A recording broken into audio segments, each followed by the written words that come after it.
from the competition. His run ended at top 4. Now both trainers here have another shot at trying to get revenge on the biggest stage of all. Yeah, you can see the accolades for both trainers here, so accomplished.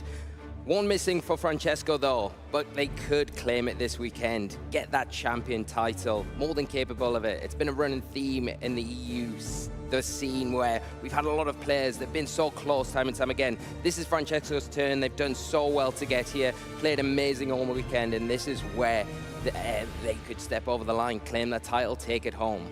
And he has been so locked in. These matches, you can see it on his face. These trainers' minds are at, let's make some noise, everybody. It's time to get started here with our Masters Finals. Francesco Piopero going up against Eric Rios. And the lead right away, Aerodactyl and Sylveon. Aerodactyl on the opposing end as well, next to King Gambit. Yeah, the Aerodactyl's coming out as a form of choice for both trainers. Do they both lock into this tailwind? You want to keep heavily by that King Gambit and that Iron Head. It's not going to be a swap, though. Instead, Mega Evolution right away with this Aerodactyl. Of course, we can go on the offensive. We can try and just set up that speed control. Have to see how they want to be going ahead and playing. That's, of course, another Mega Evolution coming on out. And, of course, you want to try and get this pressure off, but if you can delay Tailwind by maybe one turn and kind of stagger them, that can maybe be an advantage for these trainers. No Tailwind for either. Rock Slide right away. So much damage going on to Eric's side of the board.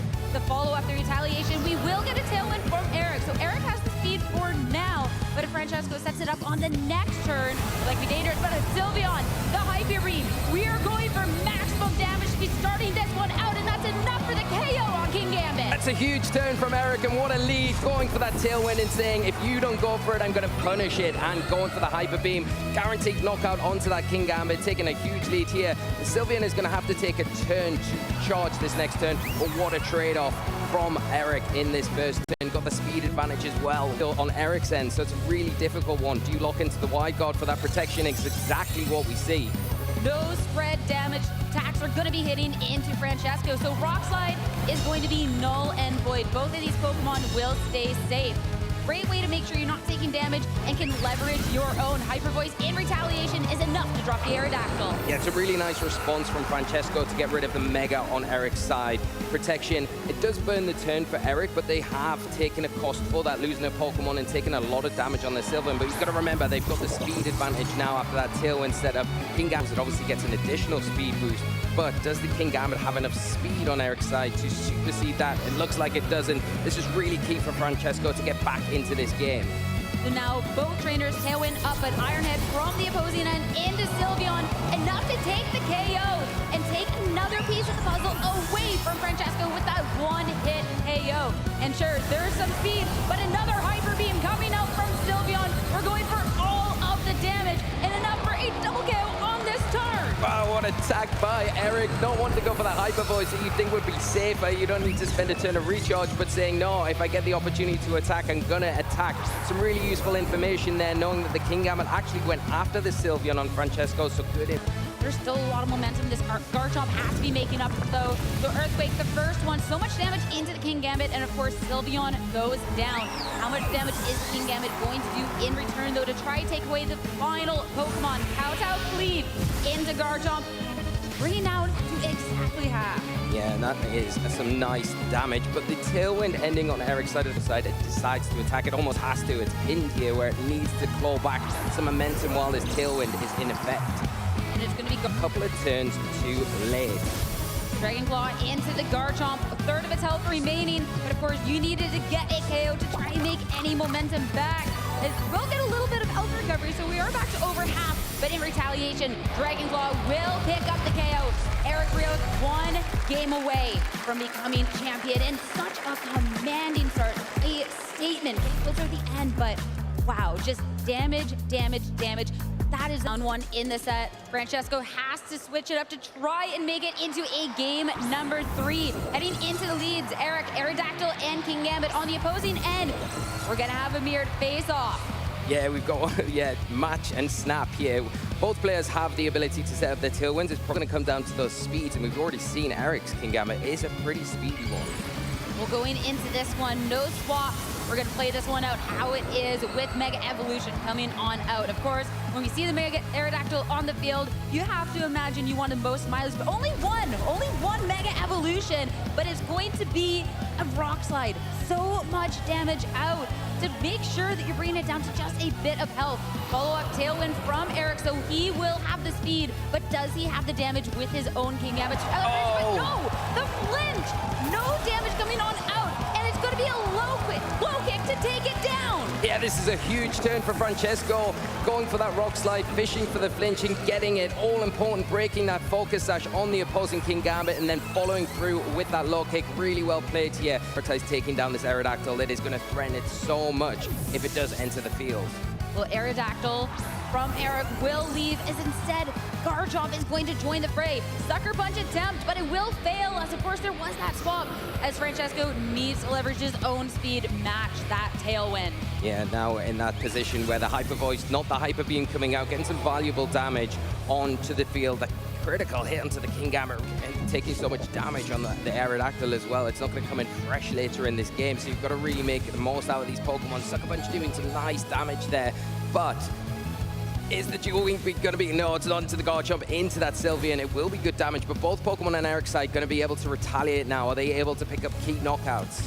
That's going to be the thing. We're doing damage from Francesco, but in return, it's going to be Eric to take a KO onto this King Gambit. So it could have been a turn of really big damage and potentially a KO, but not quite going to be there. And one Pokemon down means it'll actually be a Sylveon to follow up. So Francesco, when that damage isn't there, he lost two Pokemon. Where do you go? Well, it all comes down to the two Pokemon remaining for Francesco. If one of them is the Sylveon, it's going to be coming in pretty good position here, and there it is. It's going to have that Hyper Voice, and it will be threatening big match to take it into an all-important game number 3. Detect from Eric. Make sure that his Sylveon will survive through the turn. As a Rock Tomb, it's going to be attempting into it, so nothing will happen there. Follow-up Earthquake. Sylveon for Eric will stay safe, but we're looking for big damage over on the opposing end of the board. Both Pokemon at about half of their health. But now we get the Hyper Voice in return. And of course, a Pokemon like Garchomp is not going to appreciate this one at all. No, and that's a big knockout here. It's going to critical hit. You would imagine most scenarios that Garchomp is able to take a Hyper Voice, but again, it comes down to the training. More importantly, Francesco picking out the opportunity there to take down that threat. Now it's forcing out the Aerodactyl onto the field. Eric's in that spot. It does have Ice Fang. That is one of the things it's going to be able to pressure with the Aerodactyl. You're not on the best spots, and Francesco really adjusting well in this game too. Going into this, it's going to be an Aerodactyl with that Mega Evolution finally pressed within this match. Time to find out. It will be a Dragon Claw into it instead. So Aerodactyl, having already taken so much damage on that first turn, cannot withstand that hit. Follow-up Hyper Voice, single target damage will take the opposing Sylveon down.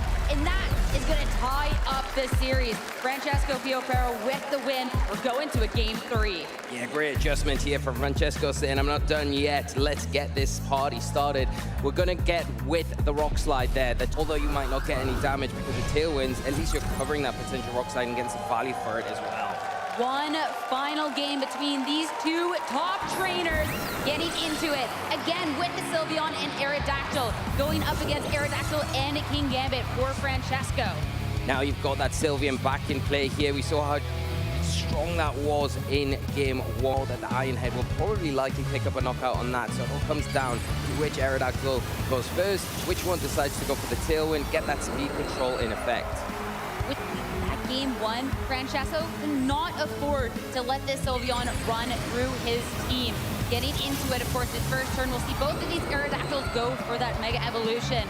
Both so speedy, it's time to see which one is going to be faster and who can set that momentum. No Tailwind from either. It's actually going to be a Rock Slide, and a Rock Slide miss onto the opposing Aerodactyl. Sylveon will take a punch of damage here, but it's going to be the follow-up that's important. And okay, with Eric going for the Tailwind, actually, now Sylveon. Oh, the huge flinch. It's the flinch coming on out, so Sylveon cannot deal that big amount of damage, and instead goes down on this turn.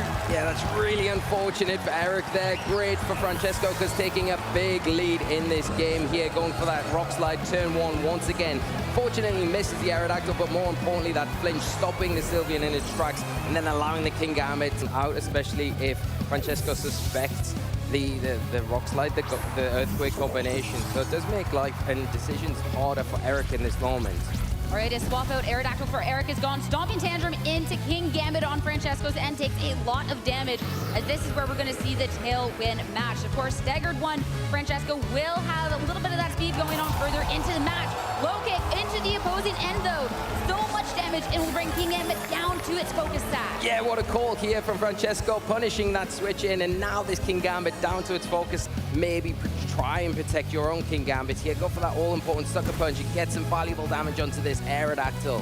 Sucker Punch and Sucker Punch get damage onto both partners out on the field. Of course, Rough Skin Recoil will bring this King Gambit down lower. Follow up with the Rock Slide, though, will connect into both of the targets, so King Gambit goes down. Only 2 Pokemon left for Eric.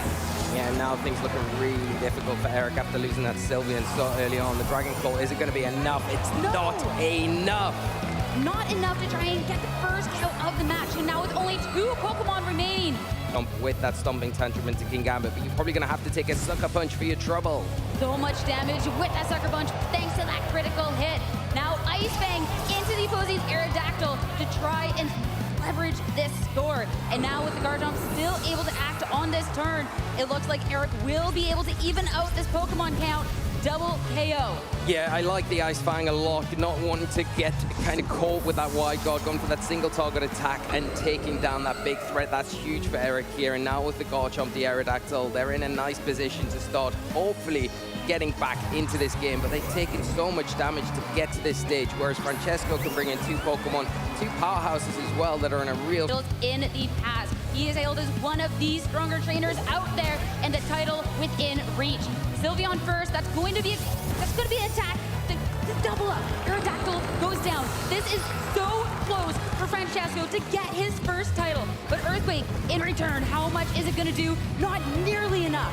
Nowhere near enough, and Francesco still got their Dragon. I don't know if it's going to be enough after that initial damage that we've seen. Going to need some big rolls. First, Earthquake coming out from Garchomp, not nearly enough damage. Both of the Pokemon for Francesco hold on. And with that, the retaliation, Dragon Claw into the Garchomp. Francesco Biofaro is your 2026 North American International Champion. He has come so close in the past. So close to that title, that championship title. And today, he's done it. Amazing from Francesco, been so close so many times, but now able to say I am a champion and claiming this weekend's tournament in such style. Amazing after that game 1, making the comeback.